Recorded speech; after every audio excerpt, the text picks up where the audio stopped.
Hi friends, welcome to mini சமையல். இன்றைக்கி நம்ம சேனலில் சூப்பரான டேஸ்ட்டில் மஷ்ரூம் கிரேவி எப்படி பண்ணுறதுன்னு தான் பார்க்க போகிறோம். இதை சப்பாத்தி, நான், பூரி, இட்லி, தோசை, சாதம் எது கூட தொட்டு சாப்பிட்டாலும் சரி அட்டகாசமான டேஸ்ட்டில் இருக்கும். வீட்டில் உள்ள குறைவான பொருட்களை வச்சு ரொம்ப குறைவான நேரத்தில் நம்ம இதை ஈஸியாக செய்யலாம். கண்டிப்பாக இதே போல் நீங்களும் செஞ்சு பாருங்கள். வீட்டில் உள்ளவங்க திரும்ப செஞ்சு தர சொல்லி கேட்பாங்க. இப்போ இந்த மஷ்ரூம் கிரேவி எப்படி பண்ணலான்னு பார்க்கலாமா? அதுக்கு ஃபஸ்ட்டு ஸ்டவ்வில் ஒரு பாத்திரத்தை எடுத்து வச்சு 3 ஸ்பூன் அளவுக்கு எண்ணெய் சேர்த்துக்கோங்க. இப்போ எண்ணெய் நல்லா சூடாகட்டும். இதில் ஒரு 3-4 துண்டு பட்டை சேர்த்துக்கோங்க. கூடவே 1/2 ஸ்பூன் அளவுக்கு சோம்பு சேர்த்துக்கோங்க. இப்போ நம்ம சேர்த்துருக்க சோம்பு, பட்டை இது ரெண்டும் நல்லா பொரிஞ்சு வரட்டும். அதுக்கப்புறமா 2 பெரிய வெங்காயத்தை நல்லா பொடியாக கட் பண்ணிவிட்டு சேர்த்துக்கோங்க. கூடவே 2 பச்சை மிளகாயை நடுவில் லைட்டாக கீறிட்டு சேர்த்துக்கோங்க. இப்போ இந்த வெங்காயம் வதங்கி நல்லா கலர் மாதிரி வரணும். அது வரைக்கும் நல்லா முழுமையாக வதக்கி விட்டுக்கலாம். இப்போ பார்த்தீங்கன்னா வெங்காயம் நல்லா வதங்கிருச்சு பாருங்கள். நல்லா வதங்கி கலர் மாதிரி வந்துருச்சு. இந்த அளவுக்கு வெங்காயம் வதங்கின பிறகு இப்போ 1 ஸ்பூன் அளவுக்கு இஞ்சி பூண்டு விழுது சேர்த்து அதோட பச்சை வாசனை போக வதக்கிக்கலாம். இப்போ இஞ்சி பூண்டு பேஸ்ட்டையும் நல்லா ஒரு முறை வதக்கியாச்சு. அடுத்ததாக 2 மீடியம் சைஸ் தக்காளியை நல்லா பேஸ்ட்டாக அரைச்சிட்டு சேர்த்துக்கோங்க.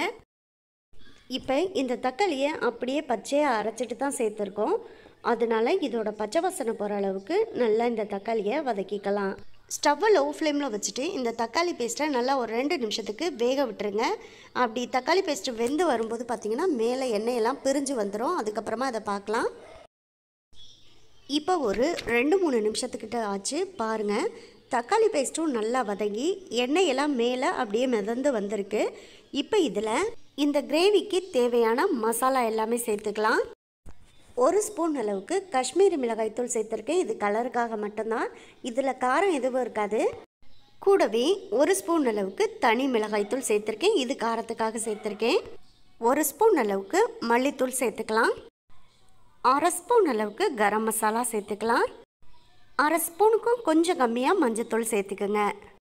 கூடவே தேவையான அளவு கொஞ்சம் கல் உப்பு சேர்த்துக்கோங்க. இப்போ ஸ்டவ்வை லோ ஃப்ளேமுக்கும் மீடியம் ஃப்ளேமுக்கும் இடையில வச்சு இந்த மசாலாவோட பச்சை வாசனை போகிற அளவுக்கு நல்லா ஒரு 2-3 நிமிஷத்துக்கிட்ட வதக்கி விட்டுக்கலாம்.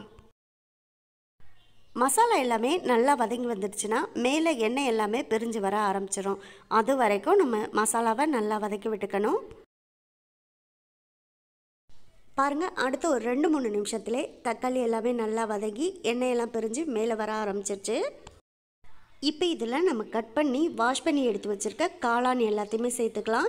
நான் இன்றைக்கி 2 பேக்கெட் அளவுக்கு காளான் வாங்கி வச்சுருந்தேன். அதை நல்லா கட் பண்ணிவிட்டு சுத்தம் பண்ணிவிட்டு இப்போ சேர்த்துருக்கேன். இப்போ நம்ம சேர்த்துருக்க காளானை நல்லா கிரேவி கூட ஒரு முறை கலந்து விட்டுக்கலாம். இந்த காளான் கிரேவி செய்கிறது ரொம்ப ஈஸி தான். ஆனால் மட்டன், சிக்கன் கிரேவி சாப்பிட்றதுக்கு ஈக்குவலான ஒரு டேஸ்ட்டில் இருக்கும். கண்டிப்பாக நீங்களும் ட்ரை பண்ணி பாருங்கள், சூப்பராக இருக்கும். இப்போ நல்லா இந்த கிரேவி கூட காளானை கலந்து விட்டாச்சு. இப்போ காளான் நல்லா வெந்து வரணும். அதனால இந்த பாத்திரத்தை ஒரு மூடி போட்டு மூடி வச்சு வேக விடலாம். இதில் தண்ணி எதுவும் சேர்க்க தேவையில்லை.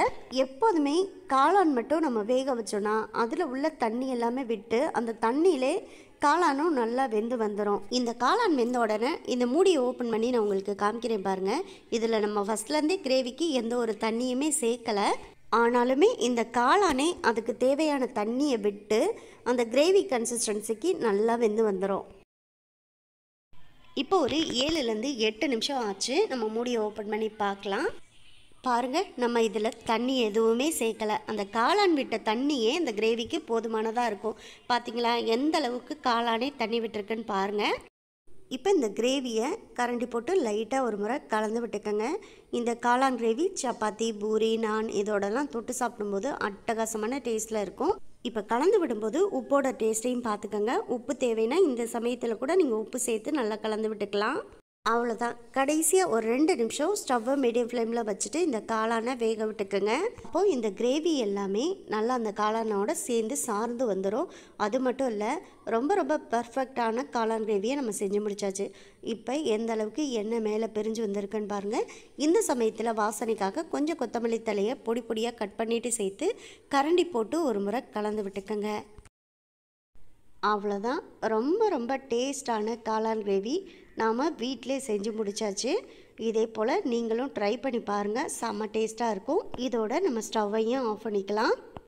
இதே போல் நீங்களும் ட்ரை பண்ணி பாருங்கள். ட்ரை பண்ணி பார்த்துட்டு எப்படி வந்துச்சுங்கிறத கமெண்ட் பாக்ஸில் சொல்லுங்கள். இந்த வீடியோ உங்களுக்கு பிடிச்சிருந்தா இந்த வீடியோவை லைக் பண்ணி நம்ம சேனலை மறந்துடாமல் சப்ஸ்கிரைப் பண்ணிக்கோங்க. சப்ஸ்கிரைப் பண்ணும்போது பக்கத்தில் உள்ள பெல் ஐக்கானை கிளிக் பண்ணி வச்சுட்டிங்கன்னா நான் போடக்கூடிய குக்கிங் வீடியோ எல்லாமே உடனுக்குடனே உங்களுக்கு வந்து சேரும். உங்கள் ஃப்ரெண்ட்ஸ் அண்ட் ரிலேட்டிவ்ஸ் எல்லாருக்கும் ஷேர் பண்ணுங்கள். இதே போல் அடுத்தடுத்து நல்ல நல்ல வீடியோவில் சந்திப்போம். ஓகே, பாய்.